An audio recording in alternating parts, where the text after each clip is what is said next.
Today I've assembled here to give you my good friends around the world, my supporters, and many monks, my teachers, and neutral people out there who would like to understand things more.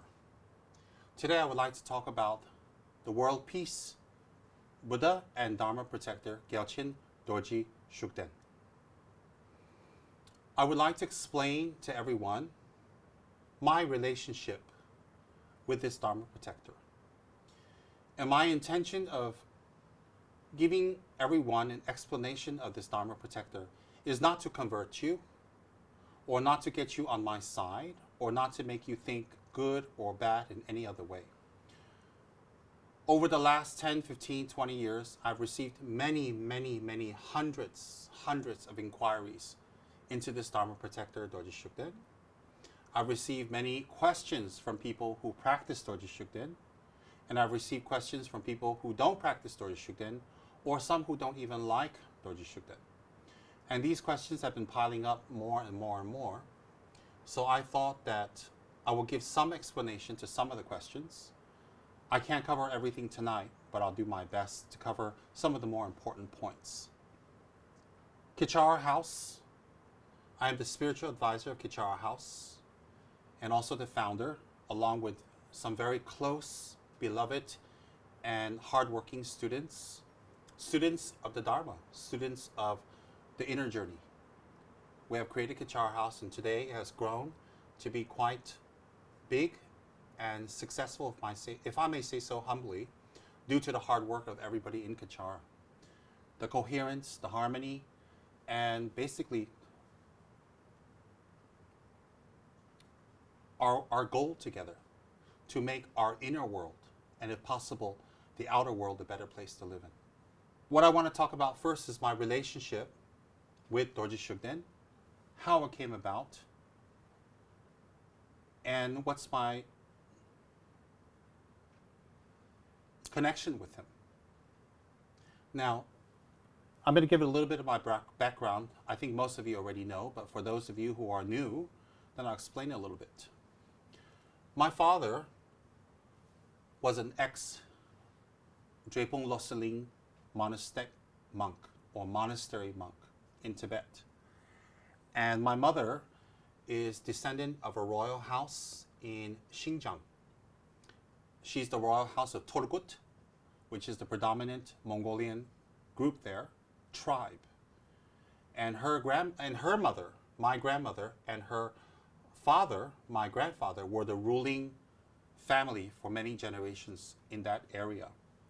And due to the Cultural Revolution, which affected all of China and Xinjiang and Tibet, my father left Tibet and immigrated to Taiwan. My mother left Xinjiang, then journeyed to Tibet, and then eventually to Taiwan.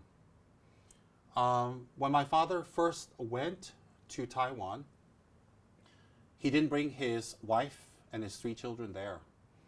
And while he was there, he had met up with my mom, and she was a young girl that time, impressionable, and under a lot of scrutiny for being the royal princess at that time because her clansmen are around her. So she was under a lot of scrutiny to act, walk, talk, dress in a certain way necessary of her station in life. And so she had met my father in Taiwan, and I guess they have fallen romantically involved, and she became pregnant. And when she became pregnant, she was told by my dad that he actually has a wife and family in Tibet. And so this brought a lot of distress and problems and difficulties in the community there, because there's a large Mongolian Tibetan community in Taipei. And so it was decided by my grandmother and my mother's side of the family to keep everything hush-hush and keep everything quiet. And so therefore my mother gave birth to me in Taipei General Hospital quietly. And after she gave birth to me, I was never taken in by her or acknowledged by her or never became a part of her family. And what had happened was that she had contracted some local Taiwanese people there and pay them every single month to watch me, to take care of me. She didn't actually abandon me, but she couldn't keep me with her because it was not something that you did in those days, where a single lady became pregnant, not married, had a child. It's just not the thing to do back in the 60s. I was born in 1965. This is not to say my mother is right or wrong, or my father is right and wrong. I'm not passing judgment on anyone. This is just telling you the situation of what happened at that time. And so I was being watched by a family there, and I would remember once in a while, my grandmother used to come and visit me. Now I know it was my grandmother. Of course, at that time I did not. And I was told by my mother later on, much later on, that at 7 months old, I was 7 months old, not 1 year yet, that a group of lamas and monks and teachers came to her house and told her that I was officially recognized as a reincarnation of one of Tibet's lamas. Now, when I asked my mother what reincarnation, what they said, who was the name of the search party, she says it's been so long she can't remember. But I was told by her that they had actually come to recognize me and to, I guess, take me to the monastery to be enthroned at 7 months. My mother didn't allow that to happen. The reason is because when you're enthroned in a monastery, you have to say who your mother's name is, who your father's name is. And at that time, it would not have been a pleasant experience for the family to say who this child's family was. So therefore, she kept me there, and the recognition didn't take place. And eventually, at around 6 years old, going on to 7 years old, I was taken over to the United States from Taiwan. And I remember my grandmother taking me on Pan Am Airlines. It doesn't exist anymore, but it did before. And I arrived in New York. And I was taken to my mother's house with my grandmother, and I stayed there overnight. The next day, a Mongolian couple, which belongs to their clan, the Turgut clan, drove up from New Jersey and picked me up in a big white Ford car. And I remember my mother telling me, she never ever told me she's my mom, but she told me that that's your parents and you're gonna go with them. So I was like, you know, at 6 years old, you're like, okay, because I thought I had parents in Taiwan. And then I meet these people, I just went along with them. So I was adopted over to the United States by a Kalmyk Mongolian couple. And I lived in Howell, New Jersey, so I arrived at 7 years old. Now, the Kalmyk community there are very interesting. The Kalmyk people are people who originally came from Xinjiang and then conquered Europe, conquered Russia, and all of that. As you know, the Mongols conquered everyone. And part of the people went back to Xinjiang, Mongolia. Part of the people stayed in Kalmykia. So, part of my family is from Kalmykia, which is either western part of Russia in a state called Kalmykia. It's now there, it's a republic now. And then part of my family is in Xinjiang. In fact, I have blood family relations now in both places. The Kalmyks during World War II, there was a Russian revolution. And so the country was turning in topsy-turvy and a lot of problems and difficulties, so people immigrated out of the country. And so the Kalmyk people immigrated from Kalmykia, and they arrived in the United States. And these hardworking, beautiful Kalmyk people are Mongolian origin. Kalmyk is just like, it's like in Chinese, you have Canton, you have Fujian, you know, you have different provinces. So Kalmyk is just one of the peoples of Mongolia. There are 75 nationalities of Mongolians. So they're one of the nationalities. And so they went to the United States and they worked very hard. They brought their culture, they brought their religion, which is Tibetan Buddhism, and they brought their food, their customs, and their homeland back to the United States. And they settled in the tri-state area of Pennsylvania, which is Philadelphia City, and New York and New Jersey. So my Kalmyk people that I was adopted over belong to New Jersey. And in New Jersey, you have 3 Buddhist Kalmyk temples. three. You have Nisan, Rashi Jempaling, and Trashi Lumpo. So all three Kalmyk temples had their Kalmyk Mongolian priests, monks, geshis. Some were educated in the great monastery in Tibet of Drepung Monastery. Then in northern New Jersey, there was one more very beautiful Mongolian Kalmyk monastery run by Geshe Wangyal. So I lived in Howell, New Jersey, which is a little nondescript small town, nice, and until I was around 15, 16. And I lived in a Kalmyk community there.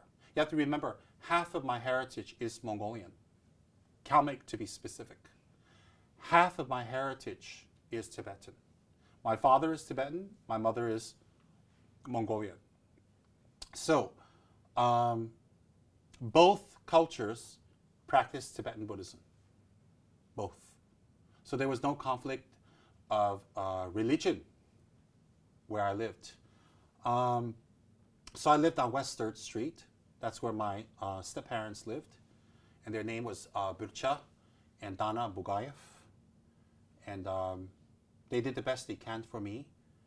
And they loved me the way they can. And they gave me what they can.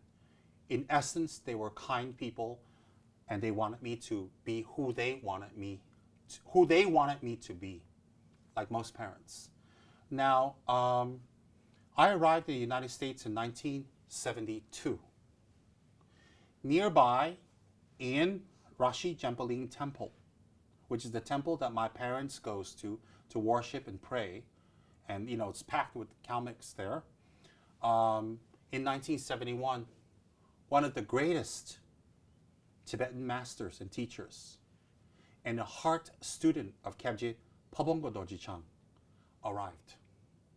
You see, because the Mongolian community there wanted a great teacher, they wanted a great monk, so they wrote in and they had this great master come.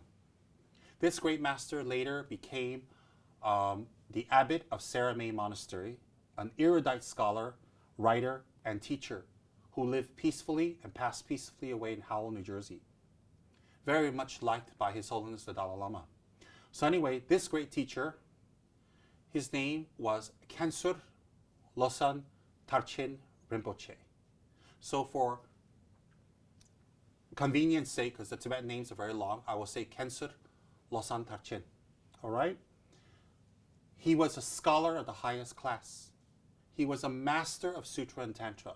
Not only was he a scholar and master of Sutra and Tantra, he was one of those rare ones that actually practiced and put into practice what he had learned in the great monastery of Sera in Tibet.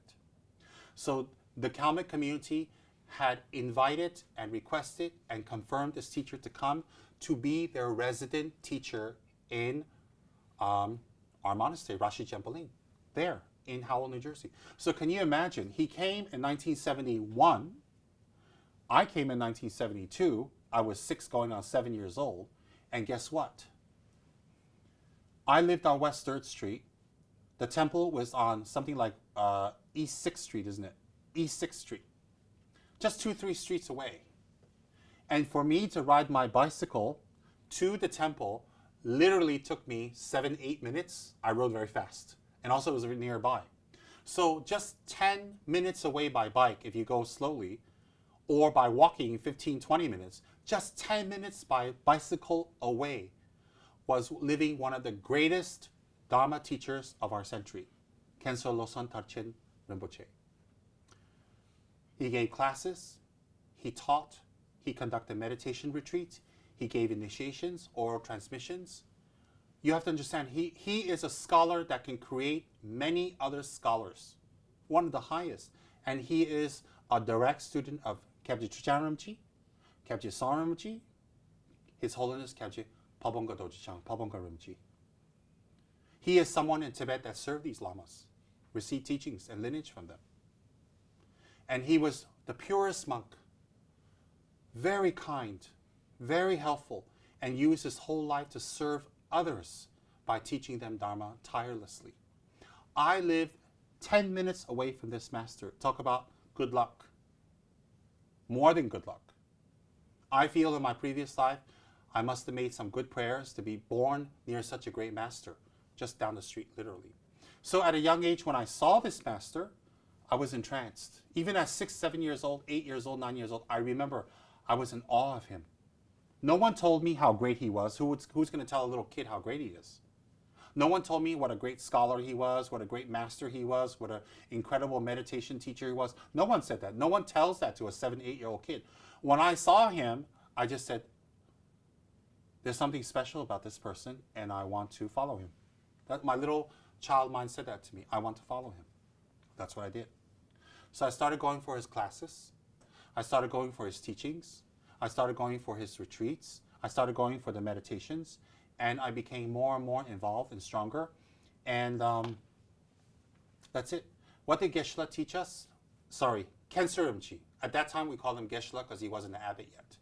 What did Khyentse Rinpoche teach us at that time? He focused on Lojong, the transformation of the mind.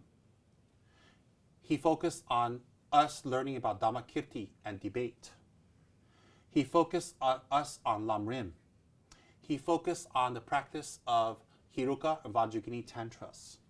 He focused on holding the vows. He focused on doing the meditations and rituals correctly. There was no magic, no hocus pocus, nothing. Very straightforward, very clear Dharma teachings. And I went for this for years.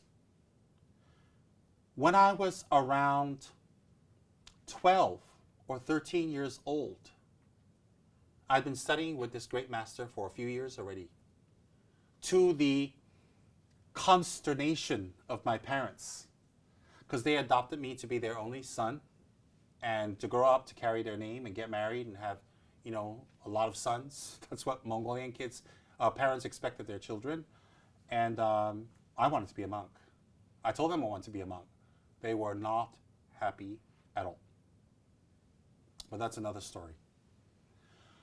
So when I was around 12 or 13, then Khyentse Losang Tarchin invited his nephew over to help to run the temple there. So Khyentse Losang Tarchin Rinpoche invited this nephew of his, as far as I remember, that time his name is Lotar, invited him over from Sera Monastery, India, and he arrived and he stayed in our monastery. And I just remember Lotar being there one day. And so Lotar spoke no English, but he laughed a lot, he smiled a lot, very jovial, very happy. He was a monk. And his job was to serve Khyentse Rinpoche, his uncle, and this great master, and to take care of the temple. So Lotar was there for a few years. I used to go to the temple because, you know, I don't get to see Khyentse Losang Tarchin Rinpoche all the time. And, you know, Khyentse Losang Tarchin is very strict, very firm. So I was kind of scared of him. But I used to go to the temple all the time to mow the lawn, put fertilizer on, wash the dishes, sweep up the place, clean up the temple, whatever I can do, because you have to understand, I really like the temple. I really like Khyentse Rinpoche. I really wanted to be near him and serve him. I actually wanted to move to the temple, but I dare not tell that to my parents. That's what I really wanted, was to move in the temple, wear robes, and live there and serve Khyentse Rinpoche and study. That's what I really wanted to do. So in lieu of that, I just went there as much as possible to serve. And let me tell you a little secret. I actually went there to the temple to serve in hopes I get a glimpse of Khyentse Rinpoche and he'll call me and give me special teachings. Usually he'd tell me, eat the momos, go home.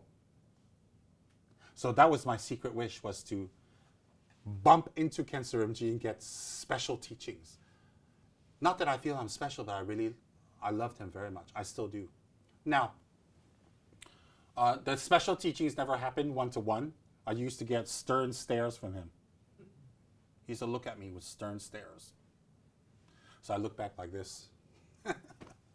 Anyways, I was a precocious, slightly naughty child. Maybe that was why the stern stares. But anyways, Lotar and me became friends. That's Khyentse Rinpoche's nephew. Lotar and me became very good friends. So I used to go visit the temple almost every day, especially in the summer, and just hang out. I do my prayers there, help him clean up and laugh and joke. And Lotar inscripted me to teach him English. So I taught him a little English, ABCs and all that stuff. One day, Lotar was downstairs cleaning the kitchen. And I'm very precocious, very nosy, very interested, and very busybody. I'm the type, if you tell me don't touch it, I make sure I touch it and twice. So while Lotta was downstairs cleaning up, he told me, wait here. Of course, I didn't listen. He said, don't go to his room or don't go upstairs. That's Khyentse Rinpoche's room. And that's his room next to it and all that stuff. Well, I dare not go into Khyentse Rinpoche's room because, you know, I just dare not. I snuck upstairs to his room. And I want to see what a monk's room looks like. What does a monk have? What's in his drawer? What's in his closet? What's on his bed? What's under his bed? What kind of bed he uses? Because I really want to be a monk. I really am interested in what monks do. So I snuck up to his room. Lotta was downstairs humming away, washing dishes, you know. And then I could hear him. And guess what? I opened everything up. I looked at everything. There's his robes, there's his prayer beads, there's his, you know, his monk items, his bed, all that. I opened up the closet. When I opened up the closet, America has an open closet. When you slide it open, guess what I saw? The closet was totally empty. And there was a shelf on top. And there was a black and white picture. Black and white picture with a cup of tea in front of it. And the black and white picture had a figure that something like that. That's all I can remember. So by the time I reached up and I grabbed the picture so I can get a better look and memorize it, because that's what I like to do. When I grabbed the picture in, Lotta walked in and grabbed the picture from my hand and said, no, no, no, no, that's not for you. I said, why not? What's that picture? He said, not for you. I said, can you tell me his name? Not for you. Who is it? Not for you. Why is he in there alone in a closet with a cup of tea? Not for you. That was the answer, because I think that's all he can say. He didn't speak English much. Not for you. So he put the picture back. He put the cup back. I spilled it a little bit. And then he closed the closet door. I opened it. He closed it again. And I said, I want to see. He said, no. Years later, I realized it's Dorje Shugden. So that was my first encounter with Dorje Shugden, ever. My first encounter. Then things at home went topsy-turvy. My parents were extremely unhappy with me wanting to be a monk, going to the temple, staying at the temple, getting more and more involved. They were very, very unhappy. So they started creating a lot of problems for my teacher, and they were in fact trying to get him deported. I know how did it become like that, but it became like that. They were unsuccessful, thank goodness, because nobody else believed what they were saying. And their real purpose was that to get him out of my life. So this happened over and over again. You know, I was going through a lot of problems with my parents who would not let me study. They would ground me. Sometimes I would be beaten. Sometimes I'd be punished. Sometimes I'd be yelled at. Sometimes I'd be in teachings at the temple and my father would walk in, to my embarrassment. So this went on for a few years until I couldn't take it anymore. And I left home. I left home. I hitchhiked from Howell, New Jersey to New York City. From New York City, I hitchhiked across the country to Los Angeles. My intention was Hawaii, but I didn't have boat fare. Forget about airplane. So I ended up staying in Los Angeles. Now, when I arrived in Los Angeles, I lived at a cousin's house for a few months. And I was looking for a Dharma center. I went to a University of Oriental Studies, and there was a very kind professor there called Dr. Leo Pruden. And I'd walked in and I met Dr. Leo Pruden. You have to understand, I was walking around Los Angeles, and in the yellow pages, there's no internet and Google at that time. In the yellow pages, I found the University of Oriental Studies. And I thought, well, Oriental, Buddha, Tibet must be related. So my little mind told me, go there. I was 15 going on 16. So I don't know how I found it. I found the address. I asked directions. I walked to the University of Oriental Studies. It took me hours. And I arrived. When I arrived there, I looked for Dr. Leo Pruden. And I told him, I'm a Tibetan. I'm a Mongolian boy. And that time, I told him I'm a Mongolian boy. And I'm looking for an altar, a shrine where there's the Buddha. And I like to sit in front, do my practice, my meditation, and my mantras. Oh, he says, oh, you've come to the wrong place, my boy. This is a university, but we don't have any shrines here, but I can take you to a place that has a shrine. I said, really? So Dr. Leo Pruden, out of the goodness of his heart, packed me inside his car, drove me for about 20 minutes away, and we arrived at 135 St. Andrew's Place in Los Angeles. There was a nondescript bungalow house there. From the outside, it just looks like any other bungalow house. And I walked in with Dr. Leo Pruden, and guess what I saw? The whole living room was transformed into a Dharma center. So you have tankas hanging on all the walls. The carpet is kind of, if I remember, it's got Tibetan carpets on top of wood. There's meditation cushions stacked everywhere neatly. There's an altar there with a throne to the Dalai Lama. There is an altar there with Lama Tsongkhapa and Buddha and Tara and all that stuff. And below the altar on the floor, with the sunshine streaming in through yellow curtains, was Geshe-la.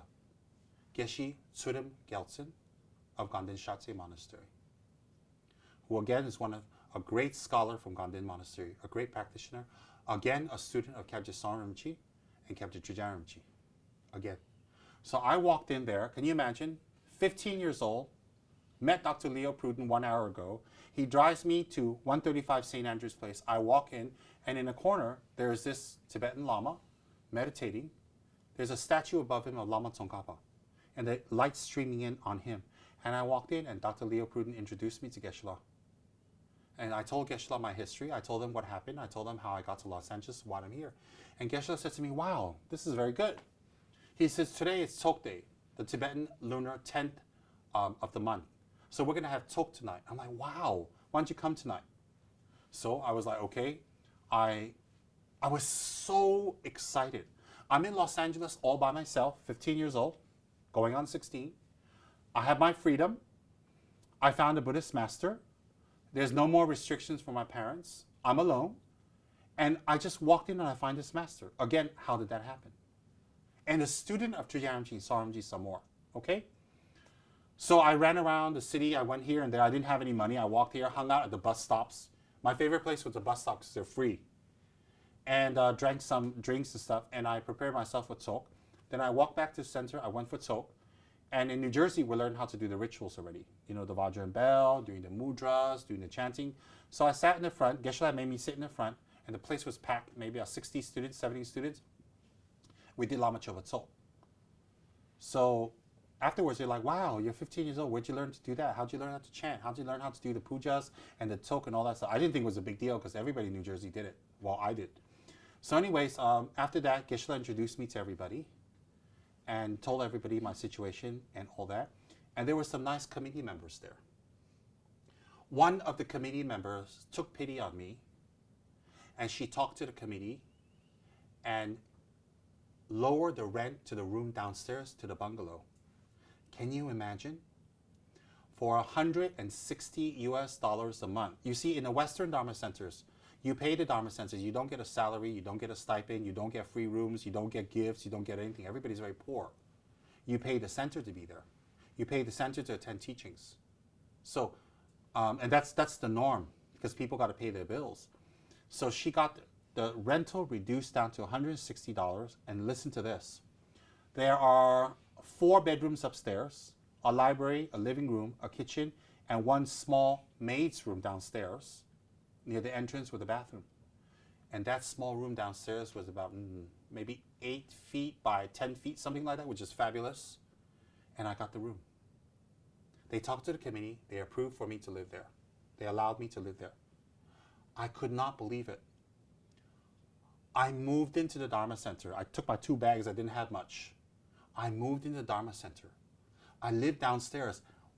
Just behind the wall is our meditation hall, the meditation prayer hall, with Tsongkhapa, the thrones. And every Sunday, Geshe Tsurim Gyaltsen gave teachings right there. You know, I got out of bed, fixed my hair, and walked in. I'm in Lam Rim class. Can you believe that? I'm in Lam Rim class. Every day, I got the pleasure, the honor, and the meritorious opportunity to clean Geshe-la's room, to serve him tea 10, 12 times a day. Geshe-la liked tea a lot. To do his laundry, to clean up the meditation hall, the gompa.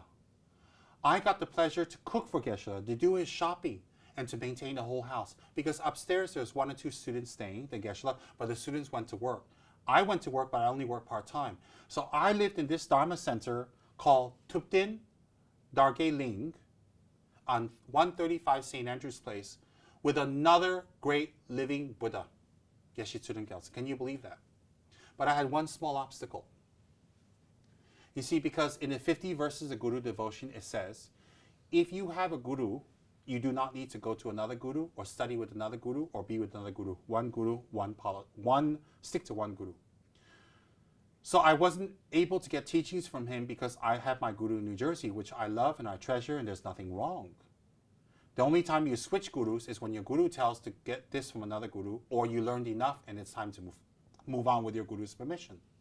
So what happened was, I called up, and that time calling long distance was very expensive. I called up Geshe-la. I called up Khyentse Rinpoche in New Jersey, and I told him why I'd run away. He knew, and where I am now. And I told him I am in Los Angeles in the house of Geshe Tsuden Gyaltsen. May I study with him? Now, if Khyentse Rinpoche in New Jersey said no, I would have just moved out. He's my guru, I have to follow him.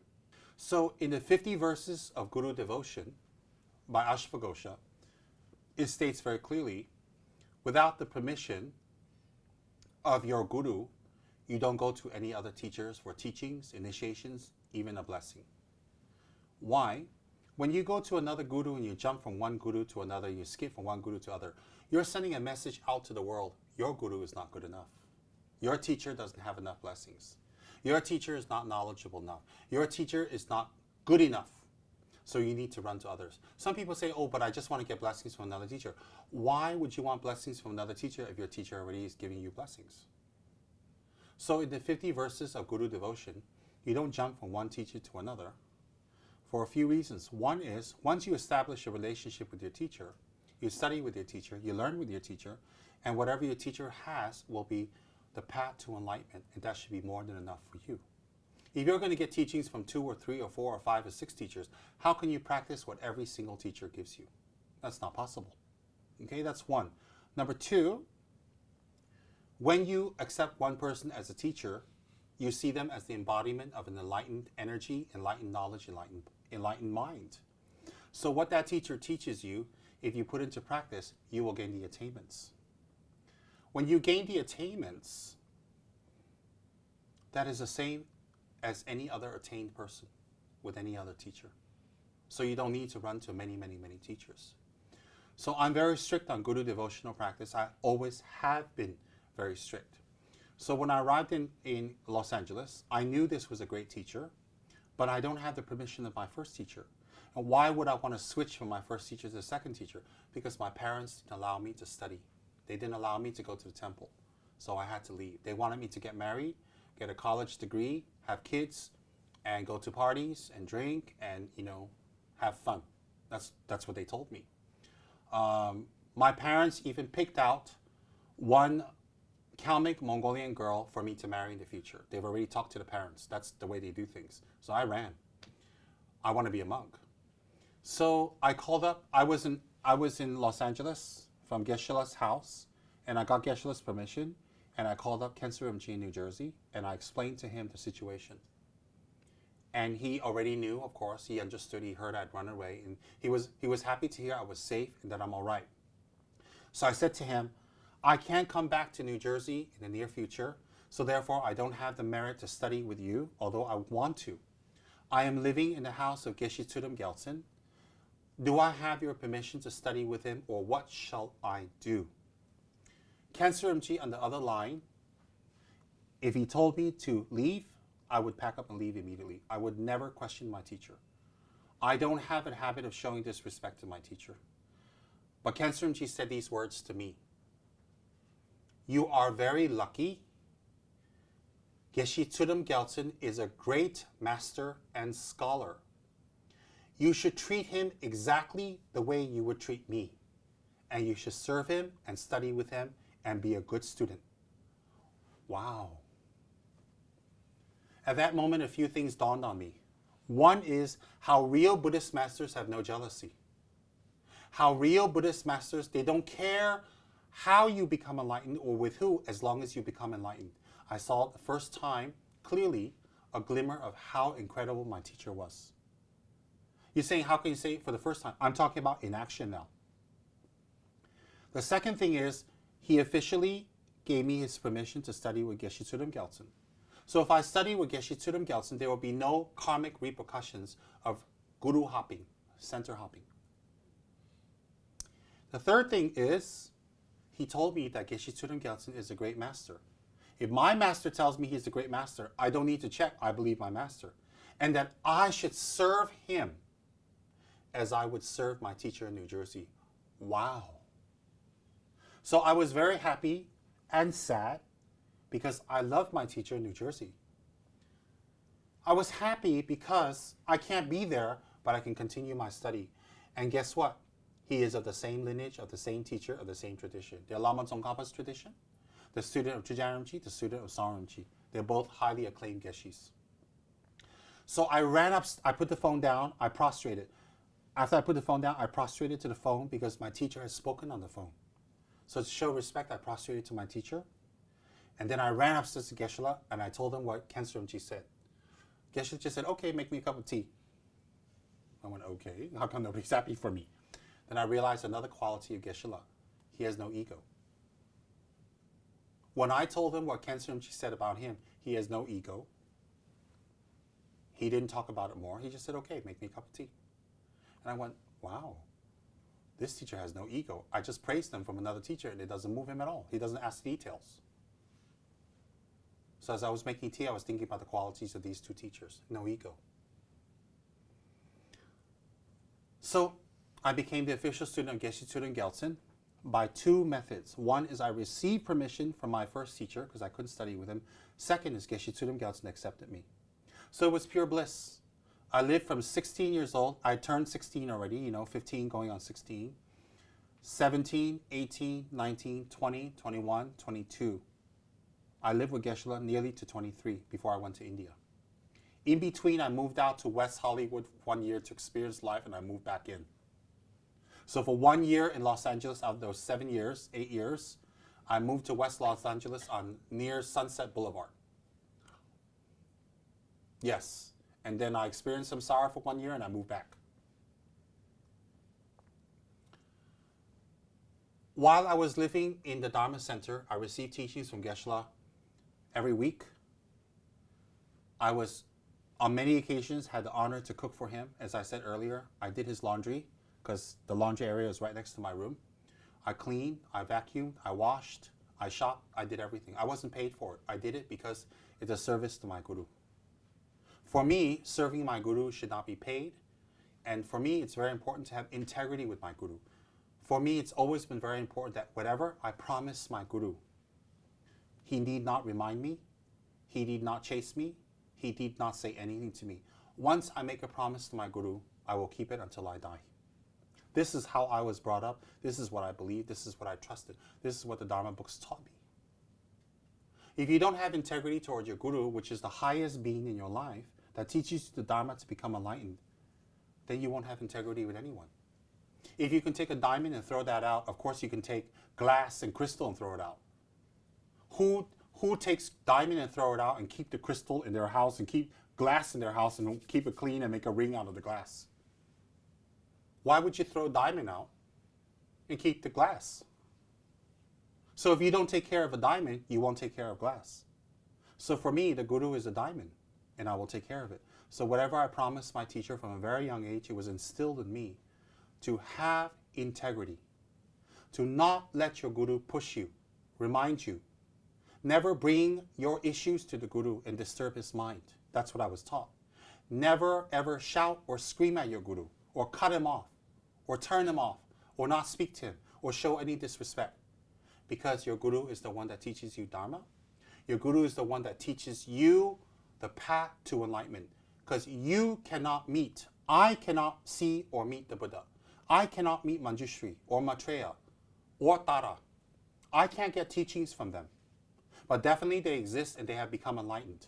Since they exist and they have become enlightened, they receive teachings from their guru, but I can't receive teachings from them because I don't have the karma to see them at this time. Since I don't have the karma to see them at this time, I can only rely on the holy gurus to give me teachings. So since the gurus give me teachings, they are the substitute for the Buddhas or the Buddhas in action. So if I show disrespect to the Buddhas in action or my teachers, if I lie, if I break my promise, if I shout or I'm rude to them, or I always want attention or money or things from them, they're not my gurus. I'm treating them like a spoiled child with a rich parent. How will that help me in my spirituality? Everything that we have with our guru is to tame our minds. Every relationship we have with our guru, everything our guru teaches us, everything our guru does to us or says to us, a qualified guru, is to train our minds and to make us have the qualities necessary for spiritual attainments. So we cannot have integrity with our teachers. We cannot keep our promises with our teachers. We cannot keep up our whatever we are practicing or learning with our teachers. It's going to be like that everywhere we go with everybody we meet because we don't value anything. Now, I was very happy because I can study with Geshe Tsudam Gyaltsen. I can't tell you how happy. For the first time in my life at 16 years old, yes, at 16, I was free. No parents. I worked a part-time job to support myself. I lived in the Dharma Center. I was living on the ground floor, and upstairs on the first floor was another great living master from Ganden Shatse Monastery with a true lineage, true practice. I was attending Lamrim and Tantra classes, Torma classes. I was able to serve my teacher just like Milarepa, to cook for my teacher, to wash for my teacher, to clean for my teacher, to shop for my teacher, to escort my teacher. And when he goes places, sometimes I had the honor to go with him and even carry his bag. I love going places carrying his bag because I was thinking, I'm the assistant, see me? I know, a little bit ego coming up. I was very proud. I was very proud to walk anywhere with Geshe-la. And I loved going shopping with him sometimes. He would go shopping, go here and there, because I like to see how he interacted with people. I saw how he interacted with the students in the center. I saw how he interacted with people on the bus, in the stores, in the cashiers, the restaurant. I saw. He was the picture of kindness with everyone. And I loved it because I wasn't expecting anything else. And one day, he has a lot of students. One day, I was going to Tok, and I met up with one of Geshe-la's students. And he showed me a picture of Kyabje Rinpoche. Wow, I couldn't believe it. I'd never seen this Lama or heard of this Lama anywhere. How could I? I saw a picture of Rinpoche, and the student said to me, oh, he's an emanation of Hiruka. This is what they believe him to be. I saw the picture. I begged that person for the picture. He gave it to me. I took that picture. I put it on my altar. I could not believe it. Like electricity went through my body. I was so excited. I was so moved. I cannot describe to you the feeling I had when I saw Rinpoche's picture. And they told me this is Geshe-la's teacher. Geshe Tsudam Gyaltsen's teacher. I was like, wow. And guess what? After I got that picture, a few months later, it was announced, His Holiness, Kyabje Rinpoche, will be visiting our center for 6 months. Well, you cannot believe how I felt. You cannot believe the elation and the excitement. So what I did was, I wanted to make a connection with this teacher, and I wanted to make a strong connection. So in my little mind, I thought to myself, I'll make offering of prostrations. Chak tseba. So what happened was, I put his picture on my altar, and I did 100 prostrations to Kyabje Rinpoche's picture every single day for a few months before he came. My purpose was to offer prostrations of body, speech, because I don't have money. I offer body, speech, and mind. I offer incense and light to Rinpoche every single day, and I pray, may I have a strong connection with you? May I receive teachings from you? May I become attained just like you? May I receive the lineage from you? I used to pray like that every single day and make prostrations of 100 prostrations to him. Well, the big day came. Guess what? A few months later, I had to go to work. I was very frustrated because Kyabje Rinpoche was arriving at a time where I would be at work. I wanted to be at the door to receive him. So I was at work, and I was so excited. After work, I ran back. I worked part-time. I ran back to the center, and there were bags everywhere. There were new shoes. I knew he was here.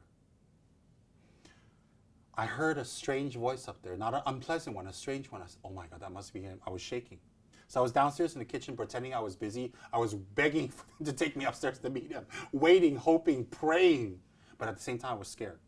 So finally, Geshe-la said, okay, you can come upstairs to meet Saramji. I was like, So I walked up very nervous. I was so scared. I walked into the room, there he sat.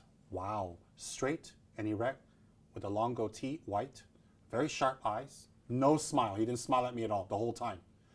I walked in, I couldn't stare at him. I could not stare and look at his face. I was so nervous, I was so scared, I was so excited, I was in awe, I was entranced. This is going to sound a little strange to people who don't understand. I knew I was in the presence of a Buddha. So I prostrated 3 times. And I just looked at him like that, and I looked down, looked up like that, because I'm curious. I go to people's closets to find their Dharma protectors. So I'm that type of kid. And I was so scared, but I had to look. So then I broke down and started crying. I don't know why. I don't know why I cried. I just cried and cried and cried. And Saramji sat there looking at me, unmoved, no emotion. And he told Geshe-la to tell me, I'm not anything special. You don't need to cry. Now you can tell him to get out. So I got chased out. So I'm like crying like a child, and I left his room. And Geshe-la told me, so I said to Geshe-la, I didn't do too well. He says, no, nothing's wrong. So I went downstairs, I started cooking dinner, and I started preparing tea and all that stuff, because Saramji came with a lot of entourage. So every single day I was cooking for Saramji, his assistant, Geshe Tsudam Gyaltsen, the two sponsors, the translator's uncle. So I was cooking every day for 7 people for 6 months. I cooked breakfast and I cooked dinner. Lunch, somebody else took care of it. And as the days went by, Saramji took a very kind liking to me. So what happens is I'd serve him food and I'd run out of the room because I didn't want him to chase me out and tell me get out. I was afraid. So I'd walk in, I'd knock on the door, and then I put his food in the front. Then I wait a half hour, go upstairs and take the tray, and I pray. I was very sneaky. I'd make extra food so that I'd make sure there's leftovers. So when bring down, I can take his leftovers. Because I read if you eat the Lama's leftovers, it's a great blessing. So I used to make extra food for him just to make sure there's leftovers. I remember someone complained, you're making too much, there's leftovers. I said, I know. So I used to eat Saramji's. Sometimes there'd be no food left, so I'd take the crumbs, literally. I'd be like, I put it in my head and I'd eat it because I believe him to be a Buddha.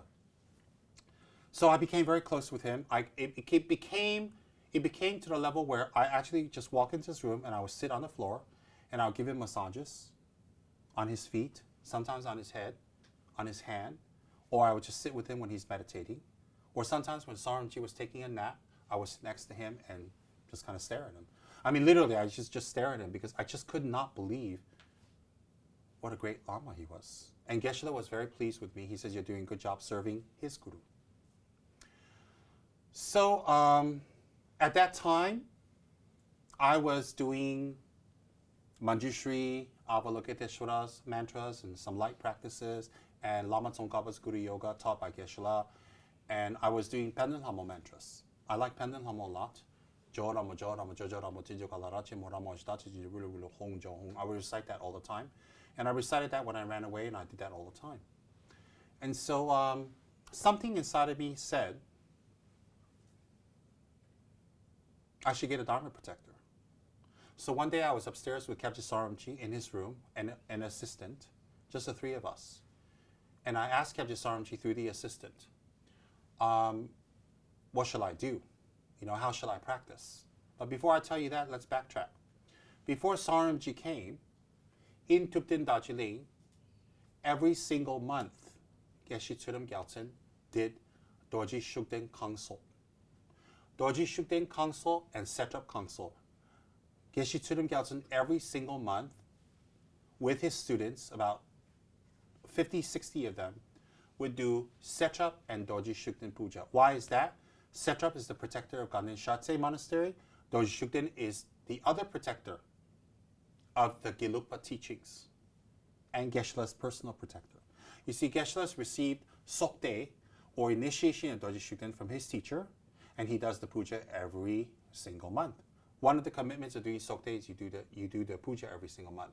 And he taught us about Dorje Shugden. He explained about Dorje Shugden. He encouraged Dorje Shugden's practice, and he explained everything about Dorje Shugden. In fact, Geshe-la gave us teachings.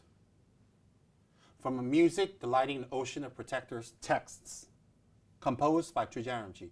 It is a whole volume composed by Dorje Rinpoche on the practice, the lineage, the history, the background, the rituals, the meditations, the mantras, the fire pujas of the protector Dorje Shugden. This volume of text was composed by His Holiness Captain Dorje Rinpoche, and Geshe-la had a copy of it, and Geshe-la gave us teachings from it. So Geshe-la gave us personal teachings on the history of Dorje Shugden, where he came from, how he arose, and the practice and the benefits. So Geshe-la taught us all of that and encouraged us to practice. So every single month, Geshe-la would have the Dorje Shugden and Setra pujas. Every single month that I was there for 7, 8 years. I didn't miss it. Now, so when Sarimji came, I was exposed to Dorje Shugden by Khenso Losang Tarchin's assistant and nephew, Lotar. And I found out later, Khenso Rinpoche in New Jersey also practices Dorje Shugden every single month. I was exposed in New Jersey to this Dharma Protector in our Dharma Center, Rashi Champoling. Then when I went to California, Los Angeles, I was exposed to this Dharma Protector again by Geshe Tsuden Gyaltsen, who gave teachings on it, encouraged it, did pujas in his Dharma Center. He's my guru, so I follow along. You just follow along. If your guru says it's enlightened, it's enlightened. So when Sarimji came, I was doing Dorje Shugden's practice, not heavily, just lightly, and I was doing Pendant Hummus Mantra, but I didn't want to have a lot of Dharma Protectors because I thought it would be kind of confusing for me later when I'm busy. My main motivation is to keep it 1, 1, 1, not to have a lot. So I asked Kabje Sarimji himself, I'm practicing 2 Dharma Protectors now. Can you please give me your advice which Dharma Protector I should choose for the rest of my life to remove obstacles in my Dharma practice? This is exactly what I said to Sarimji. So Sarimji said to me just like this, if you want, I will give you my Dharma Protector. So I folded my hands and I bowed. And I said to Sarimji, please give me your Dharma Protector. If it's good enough for you, and that's what you practice your whole life, and you're a Buddha, it's more than good enough for me. The deal was sealed. So within 1 month, Sarimji gave initiation of Dorje Shugden in Thupten Darjeeling, Los Angeles, California. What's Sokte? Sokte is when the Lama introduces you to Dorje Shugden. In a symbolic way, join hands with Dorje Shugden, and Dorje Shugden gives you his heart and gives you his blessings and gives you his commitment to protect you. You give back to Dorje Shugden that you will hold him as your principal Dharma Protector until you achieve bodhicitta. Because once you achieve bodhicitta, you don't need a Dharma Protector anymore. You yourself is already highly attained. So that is the commitment we make. That's it. That is it. And so Kabje Sarimji gave Sokte to 3 people at a time. So it took all day. There was 60, 70, 80 of us. So you can only get initiation 3 persons at a time. There's no group initiation for Sokte at that time. So I went up with another 2 persons. I received the initiation. I received the chakra and also the crystal that represents Dorje Shugden's heart. And I received Sokte and initiation from Sarimji. And after that, I did Dharma. I did my protector practices with Geshe-la and the group every single month and learned the rituals, learned the mudras, learned the prayers, the chanting, all of that. In fact, I learned how to make tormas for Dorje Shugden from Geshe-la. He taught me. So my tormas are a little wilted, but they still were edible. So I would actually make the tormas in the Dharma Center. I was the torma boy. And sometimes Geshe-la would do the puja to set up and Dorje Shugden twice a month, sometimes 3 because people requested it. So I would make tormas 2 or 3 times a month, and I would sit in. I was the drum boy. That means Geshe-la would play the cymbals, I play the drums. He played the cymbals. Sometimes I messed up, Geshe-la would give me a look. I'm like, uh-oh. And we did puja with Kabje Sarimji many, many times. The whole time he was there every month. Can you imagine I'm in a room with Buddha Sarimji, Buddha Geshe Tsuden Gyaltsen, all my Dharma brothers and sisters, about 80, 90 of us at that time, and we're doing Dorje Shugden puja together. And everything was fine. So let me reiterate a little. I had my first encounter with Dorje Shugden with Lothar back in New Jersey. And then when I left New Jersey, I was in California. And Geshe Tsudum Gyaltsen introduced us to Dorje Shugden. And he encouraged us to practice. He told us to practice. And he taught us to practice by using Trijamji's text, Music Delighting Ocean of Protectors. I used to attend those teachings. Geshe would speak in English and tell us what it said. And we did the practice. There was no negative talk against Dorje Shugden. There was no ban. There was nothing. Nothing at all. Nothing bad happened to our center. Nothing bad happened to anyone. Nobody said anything negative about Dorje Shugden. We didn't hear anything negative about Dorje Shugden. And I want to make it clear. We practiced Dorje Shugden in Tubten Darjeeling Dharma Center in Los Angeles. But that was not our main practice. Our main practice was Lojong, was the 8 verses of thought transformation. It was Ganden Lhajima, Guru Yoga Lama Tsongkhapa. It was Tara. It was Lamrim, heavily. And it was debates. And it was the 12 interdependent links. It was the 3 principal paths. Those are the main teachings that Geshe taught us all the time. We did very little Dorje Shugden practice on a daily basis, just once a month. But we all had his picture, we all had his prayers and all that. And there was no politics. There is, the teachers gave it to you. Geshe received it from his teacher, Kyabje Chujaramji and Saramji. I received it from Saramji. Saramji received it from his teacher, Chujaramji. Chujaramji received it from his teacher, Pabonga Rimji. Pabonga received it from his teacher, and so on and so on and so on. So when we started practicing Dorje Shugden in the 80s, okay, so it was what? I was 18, so 1983. Yeah, I was 18, 1983. I received the Dorje Shugden practice from His Holiness Kyabje Saramji. 1983. We never prayed to Dorje Shugden that other lineages will be hurt. We've never prayed to Dorje Shugden that even our enemies or perceived enemies would be hurt. We did Dorje Shugden practice that we may be able to understand the Lamrim very well. We may be able to understand the Lojong teachings very well, that we may gain attainments, that we may be able to understand the Buddha's message in Lamrim and to transform our minds and become a patient, kind, compassionate person. In other words, to get enlightened. We never ever prayed or was told to pray or was advised to pray to Dorje Shugden for any other reasons. There was no Chinese government involvement. There is no propaganda. There is no politics. There's nothing. I'm 18 years old. I'm living with Geshe Tsudum Gyaltsen in Tubten Darjeeling Dharma Center in Los Angeles. His guru, which became my root guru, Saramji, came and visited us for 6 months. We received the teachings from Kyabje Saramji. We were given the initiation and we swore to practice and to keep our commitments for life. We also received Yamantaka, Vajrayogini, Tsitamani Tara, Hiruka, Avalokiteshvara Nyesun Kundro, Hayagriva, White Tara, Jetsenzama, etc., etc. We also received these other practices from Kyabje Saramji and commentary. And we had to do all those practices. So every single day, I have to do all those practices besides Dorje Shugden, as advised by Saramji. So Saramji gave us Chitamani Tara, Hiruka, Yamantaka, Vajrayogini. He gave us Nyesun Kundro, Jetsenzima, etc., etc. So we have to do these other practices every single day also. And my practice every day comprises this much of Dorje Shugden and this much of the other stuff that Kyabje Saramji gave us. And that's how it was. There's no issues, nothing at all.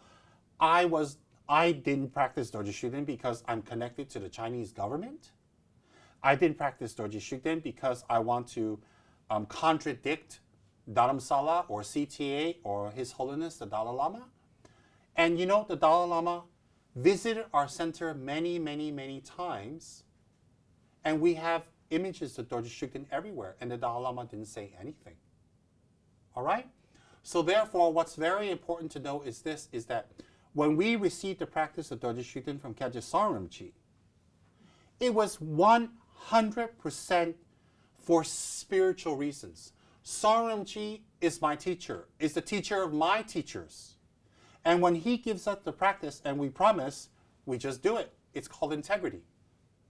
I don't care what other teachers tell me. I don't care what other lineages tell me. I don't care what other people tell me. I only care what my gurus told me. I don't mean disrespect to the other teachers. I don't mean disrespect to anyone else. But I want to make it clear that when we received that practice was for spiritual purposes. Nowhere in the Dorje Shugden prayer it tells you to destroy your enemies or hurt people or damage.